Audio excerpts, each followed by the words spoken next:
Jusen Podcast. Inspirasi hidup jadi berkat. Selamat datang di edisi perdana The Jusen Podcast, Inspirasi hidup jadi berkat. Di edisi perdana kali ini saya akan ngobrol-ngobrol dengan sepasang suami istri, Bapak Timi Condro dan juga Ibu Jenny Kosasih. Ini bicara tentang pernikahan, ya, tentang suami istri, kehidupan suami istri seperti itu. Tema kita adalah When I Say That I Love You. Nah, bicara tentang pernikahan, ya, Bapak dan Ibu sudah menikah berapa tahun sih? Waduh, ini harus 28 tahun. Harus dites Bapak sebetulnya ya. 28 tahun. Iya. Sudah 28 tahun dan dikaruniai putra-putri berapa orang? Tiga orang. Yang pertama putra, yang kedua, ketiga putri. Oh, iya. Nah, sudah 28 tahun menikah. Saya mau tanya dulu, waktu sebelum menikah dulu, waktu pacaran dulu, yang lebih romantis siapa? Pak Timi atau Bu Jenny? Ya? Waduh, kode-kode ini. Oh, Pak Timi, lebih romantis waktu sebelum menikah? Setelah menikah masih romantis atau masih? Oh, Bu Jenny bukan termasuk wanita yang romantis? Dia oke, biasa saja lah. Ya. Tidak terlalu berlebihan tentang romantismenya dia. Kalau bicara tentang romantis, seromantis apa sih Pak Timi? Romantis dalam hal apa nih, Bu? Waduh, apa ya? Ya perhatian. Perhatian. Lebih dari sekedar kata-kata berarti ya? Ya. Tapi pernah nggak Pak Timi ngomong yang romantis sama Ibu gitu? Ya sesekali. Sesekali pernah lah. Sesekali pernah? Iya, maksudnya ya dalam wajar lah ya, wajar. Iya. Kalau Bu Jenny, masa nggak romantis sih, Pak? Romantis yang praktis dia ya. Praktis, misalnya Karena seperti apa? istri saya ini seorang yang easy going, tidak terlalu suka yang ya seperti begitu lah, berlebihan jadinya. Jadi ya sewajarnya aja ya. Dia tunjukkan romantisnya dengan sikap. Gitu. Nah, kalau misalnya mungkin pernah baca juga 5 bahasa kasih gitu kan ya. Ada tindakan, ada kata-kata. Bu Jenny termasuk yang mana? Tindakan. Kalau Pak Timi? Sentuhan. Oh.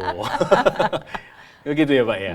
Lebih suka merangkul. Ketika mungkin Bapak suka dirangkul dan merangkul ketika bicara dengan putra-putri juga begitu dengan istri ya. Wow, luar biasa ya. Itu penting ya, Pak ya, untuk kita benar-benar jaga ya. Nah, sekarang saya mau tanyakan, apa yang membuat rumah tangga yang sudah dibangun selama 28 tahun ini bisa berjalan dengan baik? Ya, satu hal yang kami harus lakukan adalah saling mengerti satu sama lain. Kami dari 2 latar sifat yang berbeda ya. Tadinya saya seorang yang perfeksionis dan keras, kaku kecenderungannya. Kalau istri saya ini seorang yang easy going. Ya tentunya tidak mudah pertamanya untuk menyesuaikan diri kan dalam hal ini. Tetapi dengan berjalannya waktu ternyata kami bisa menyesuaikan. Jadinya istri saya khususnya, dia adalah tipikal yang sangat sabar dalam menghadapi suami. Karena suaminya kadang-kadang ya karena keras dan kaku itu kepinginnya sesuatu yang sangat perfect, sempurna. Tetapi dalam kehidupan kan kita tidak mungkin kan akan mendapatkan satu kesempurnaan itu. Dan Jenny selalu boleh katakan lebih bersabar dan dia lebih mau mengerti tentang situasi dan kondisi itu. Itu dari Pak Timi. Kalau dari Ibu sendiri gimana, Bu? Ya pernikahan itu kan komitmen ya. Jadi sekali mengambil keputusan ya udah mesti harus dijalani dengan tenang, dengan satu pemikiran bahwa menikah itu memang untuk selamanya. Sekali untuk selamanya, dan itu komitmen sih. Kalau tadi Pak Timi kan sempat katakan bahwa keras, ya, profesionis begitu Pak ya. Mungkin juga seorang yang koleris ya Pak ya? Termasuk seperti itu atau bukan? Saya lebih arah ke koleris. Menghadapi suami yang koleris Bu, awal-awalnya gimana? Ya awalnya, ya ya menyesuaikan diri sih. Nggak ngerasa kayak, aduh, Enggak, gini? Itu enggak enggak, Bu? juga. Saya ya mungkin karena latar belakang dari pekerjaan, udah terbiasa menghadapi orang yang juga kadang-kadang banyak permintaan, banyak yang keras juga. Jadi ya biasa aja sih. Biasa sih, tenang-tenang aja sih. Tenang-tenang aja ya, semua bisa dilewati dengan Iya. baik. Wah, kan ada nih beberapa orang yang ngerasa bahwa kok ternyata suaminya begini ya gitu kan. Ya, mungkin keras, mungkin terlalu tegas, akhirnya membuat tertekan. Iya. Kalau Pak Timi aman-aman saja ya, Bu. Aman sih. Buktinya 28 tahun bertahan kan ya. Iya. Nah, semua karena ya pasti ada yang namanya penyesuaian. Iya. Tadi Pak Timi katakan kalau orang koleris, orang-orang yang mungkin perfeksionis, tertata kan hidupnya harus sistematis begitu Pak ya. Ya, Awal-awalnya untuk menyesuaikan dengan Bu Jenny gimana Pak? ya kadang-kadang sih ada selipnya sih gesekannya gitu. Karena kadang-kadang kan saya kepinginnya rapi, kepinginnya sempurna kan. Tetapi kadang-kala saya juga mengalami yang namanya kadang-kadang di dalam kehidupan saya ini saya enak sendiri, tempat naruh apapun berselerakan gitu. Oh. Nah istri saya ketika melihat sesuatu yang berselerakan, dia nggak suka, dia mulai tata dan lain sebagainya. Kadang-kadang ketika ditata nggak sesuai dengan apa yang saya suka, ya kadang-kadang saya ngomel gitu. Itu termasuk gesekan-gesekan yang bisa Iya. terjadi ya, mungkin gesekan-gesekan kecil. Nah, Iya. lalu bagaimana mengatasi gesekan-gesekan kecil seperti itu, kalau Ibu? Kalau yang kecil-kecil sih nggak usah digede-gedein lah. Jadi Sudah janjian dulu ya. Kalau diabaikan misalnya aja. bisa diabaikan Iya, saja. iya. Tapi kan kadang-kadang katanya ini wanita itu kan Resek. katanya itu arkeolog, Bu. Jadi sejarawan. Jadi mengingat tentang yang dulu-dulu Oh, gitu ya? ditumpuk-tumpuk, akhirnya ketika itu ada pemicu yang lebih besar keluar semua. Itu pernah nggak terjadi sama Bu Jenny? Saya ini gampang lupa ya orangnya. Enak ya kalau gampang lupa Saya ini begitu ya. gampang lupa. Jadi kalau ditanyain yang dulu itu ceritanya gimana, saya sendiri bukan hanya masalah gesekan, hal-hal yang lain pun bisa lupa. Nah jadi ya termasuk bagian itu sih kadang-kadang suka lupa sih. Ya. Nah, itu salah satu keuntungan berarti Pak. Karena kan ada juga kan wanita-wanita yang mungkin ada ya beberapa yang biasanya memendam dan sampai satu titik akhirnya keluar semuanya begitu, ya kan? Nah, Bu Jenny nggak seperti itu ternyata Pak ya. Ya, ya itu memang realita ya jadinya. Iya. Jadi istri saya ini seseorang yang benar-benar nggak simpen apapun juga. Ya. Jadi kalau selesai ya selesai. Jadi dia kadang-kadang sesuatu yang sebetulnya tidak perlu dipermasalahin ya benar-benar tidak dipermasalahin gitu kan ya.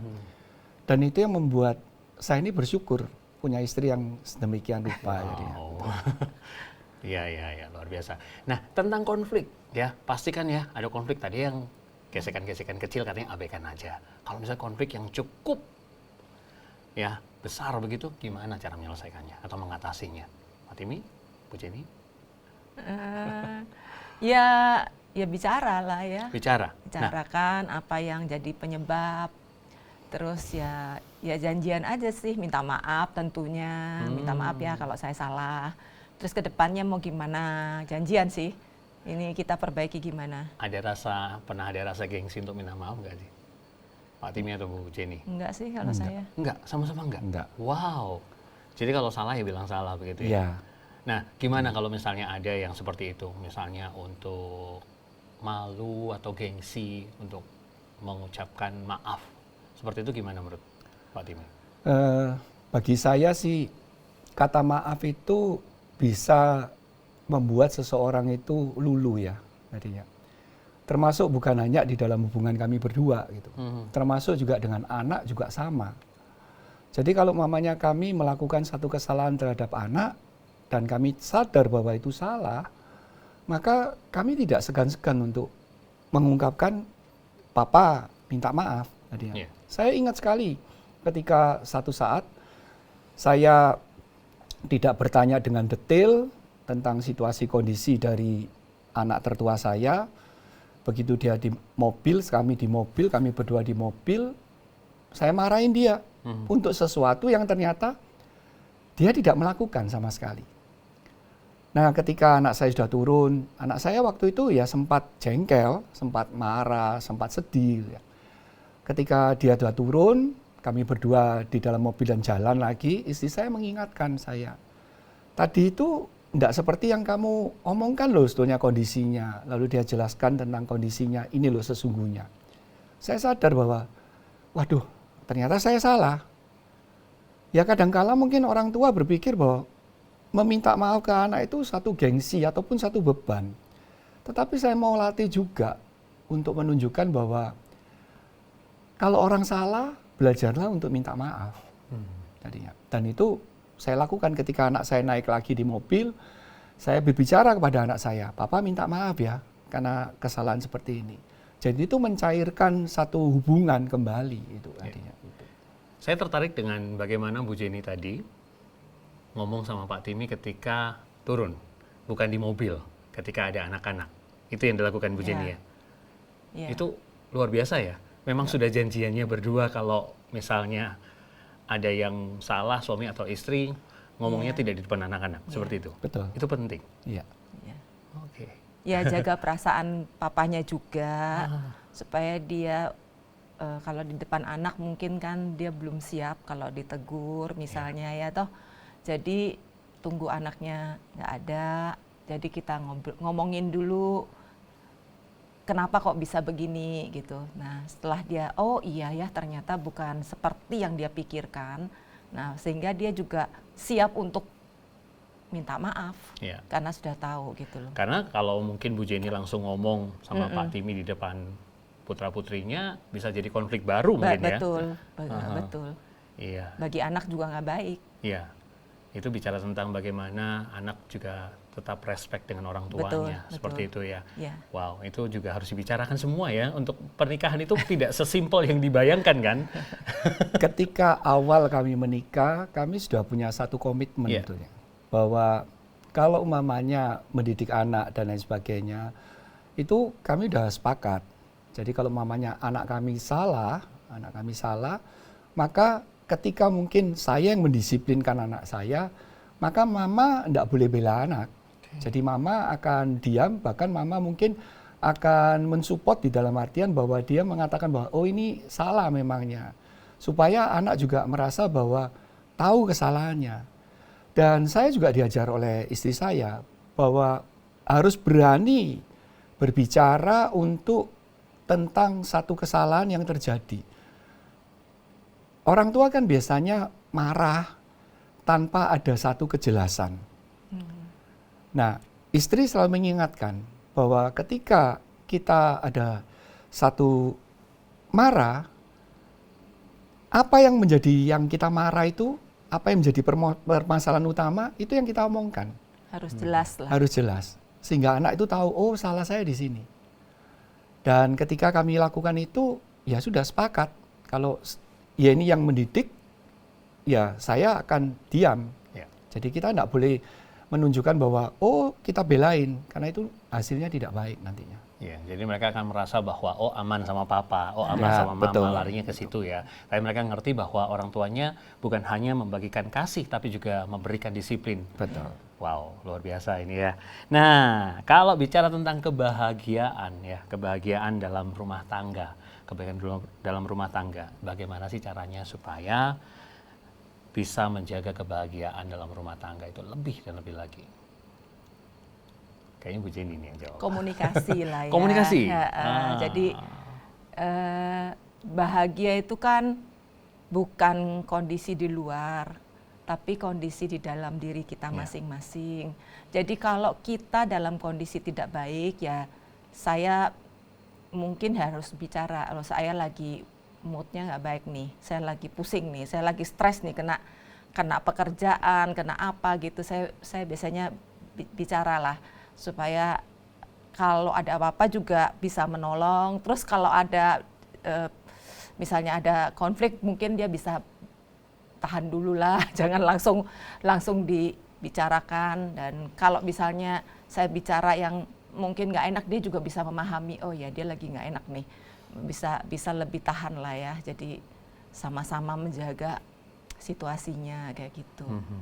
Ya jadi kan karena sudah berjalan sekian lama kita jadi memahami satu dengan yang lain ya, oh ya ini pekerjaan, ini lagi situasinya di sini bagaimana, dan biasanya sih kita bicara sih.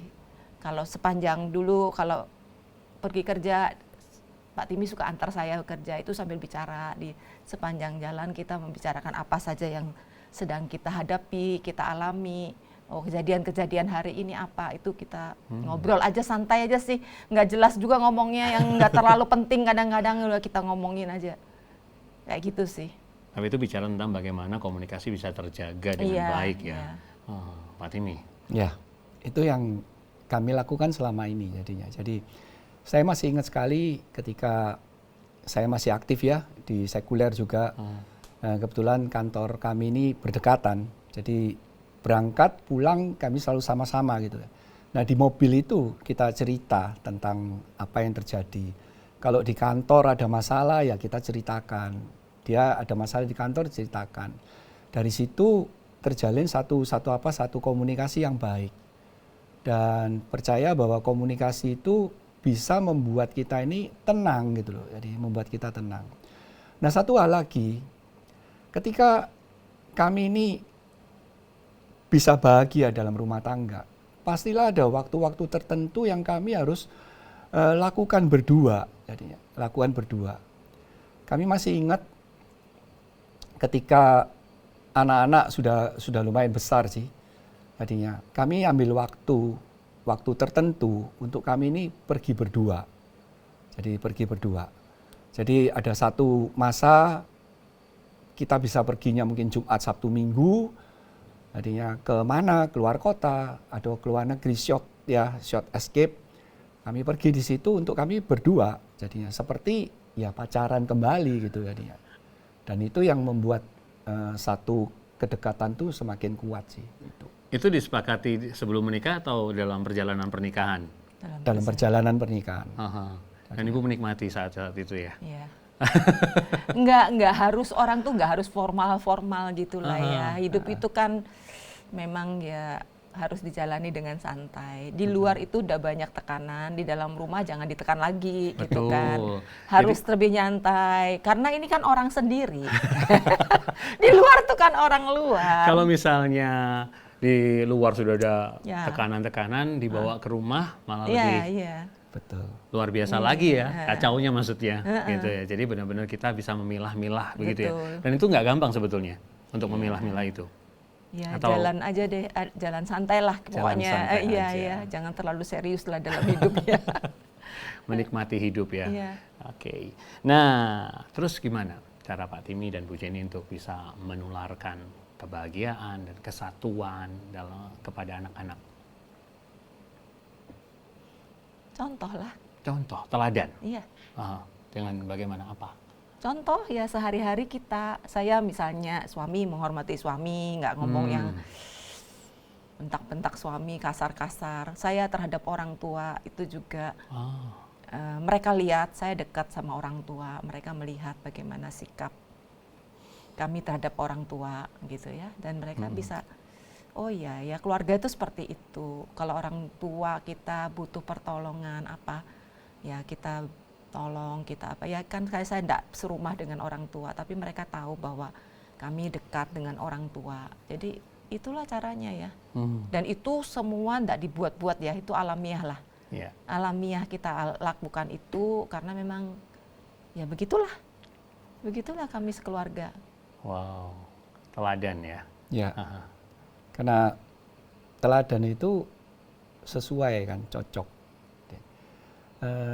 Saya tidak berkata bahwa itu sesuatu yang mudah pertamanya.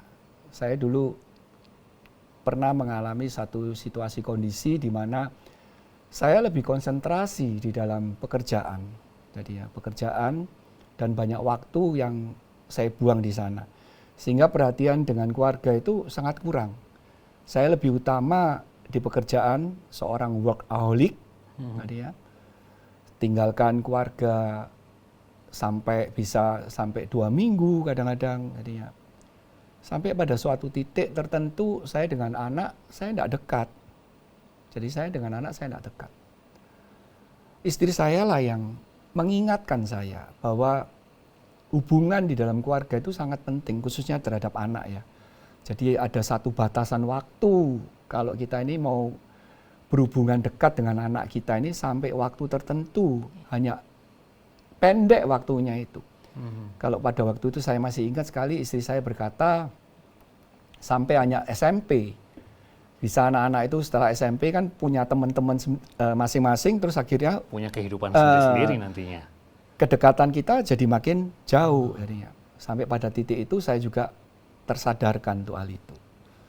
Jadinya itu dengan anak-anak. Nah, anak-anak pun kami latih untuk bisa juga menghormati, menghargai orang tuanya, sayang kepada orang tuanya ketika kami juga menunjukkan bahwa kami juga sayang ke mereka.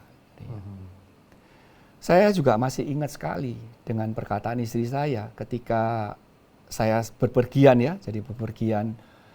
Orang laki ini kan kalau berpergian kadang-kadang dalam tanda kutip kalau imannya tidak kuat, jadinya saya bekerja di sekuler yang berkaitan dengan lebih banyak berhubungan dengan wanita kan. Kalau imannya tidak kuat itu akan mudah sekali jatuh di dalam godaan. Ya. Istri saya berkata kepada saya ingat sekali perkataan istri saya dan itu masuk di dalam pikiran saya. Dia katakan, kamu nggak perlu takut dengan saya, tetapi takutlah dengan yang menciptakan saya. Kata-kata itulah yang saya pegang sampai dengan saat ini. Sehingga ketika saya takut dengan yang menciptakan dia, maka saya juga akan menghargai dia, menghormati dia. Itu. Ini kayaknya cocok nih buat Sobat Chosen ya. Kalau yang wanita-wanita bisa ngomong ini seperti yang diajarkan Bu Jenny ini ya untuk suaminya. Ya.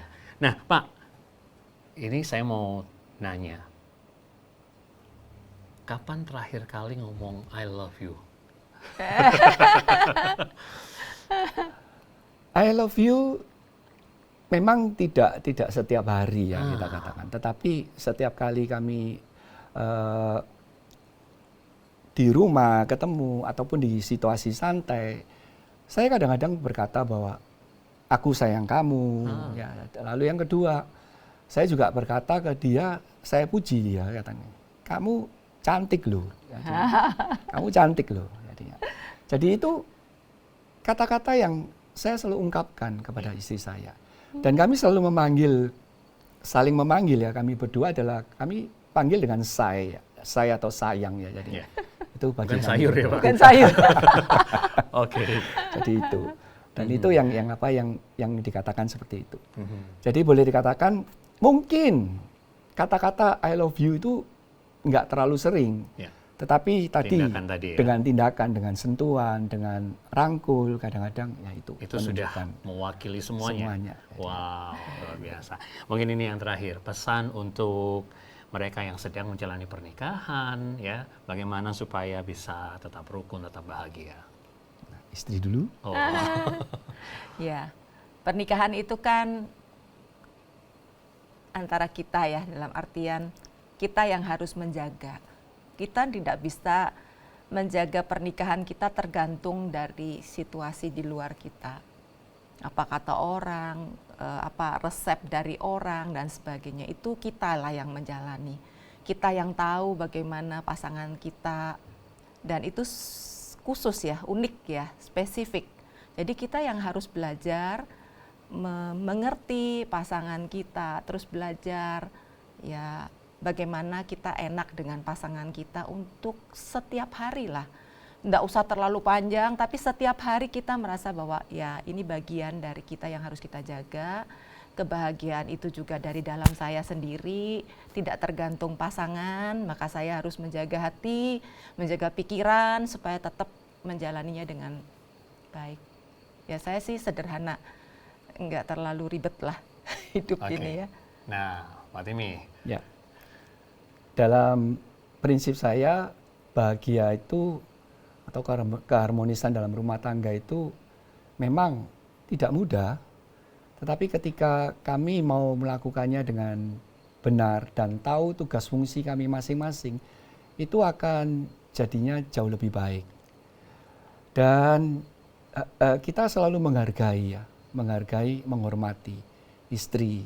Istri itu bukan dalam tanda kutip seorang wanita yang punya derajat yang lebih rendah dan lain sebagainya, tidak. Tetapi seorang istri itu adalah punya derajatnya sama dengan kita. Dan kita bersyukur kalau punya istri yang luar biasa, baik, terus perhatian, menghormati, itu adalah istri yang harus benar-benar dihargain. Jadinya, penghargaan dilakukan di situ. Dan jikalau kita bisa menunjukkan hal ini, percayalah bahwa anak-anak atau keturunan kita itu akan melihat. Orang tuanya bagus ya, baik ya, saling mengasihi, saling mencintai. Dan itu pastilah akan terbawa. Ketika mereka pun berkeluarga, mereka juga akan lakukan sama. Jadi mereka dapatkan figur yang tepat. Sebagai seorang pria, figur papa itu sangat penting di dalam keluarga. Oleh karena itu, jangan sampai keluarga-keluarga itu kehilangan figur papa. Karena itu nanti akan berpengaruh terhadap anak-anak. Dan itu selalu kami berdua saling mengingatkan, khususnya istri mengingatkan saya sebagai seorang papa. Supaya kami tidak kehilangan akan hal ini untuk anak-anak ya jadinya.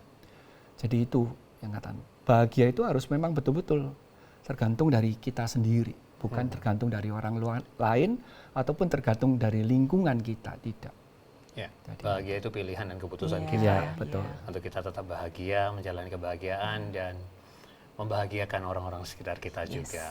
Ya, yang pasti kita harus bahagia dulu, baru kita bisa bahagiakan Betul. orang lain, begitu ya Pak ya. Betul. Wow, terima kasih untuk obrolan kita hari ini. Sama-sama. Luar biasa sekali. Sama-sama. Semakin jadi berkat di mana saja. Amin. Amin.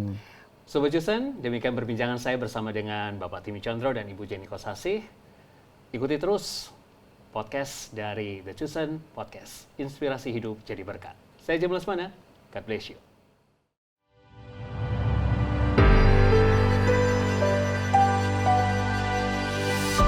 The Chosen Podcast. Inspirasi hidup jadi berkat.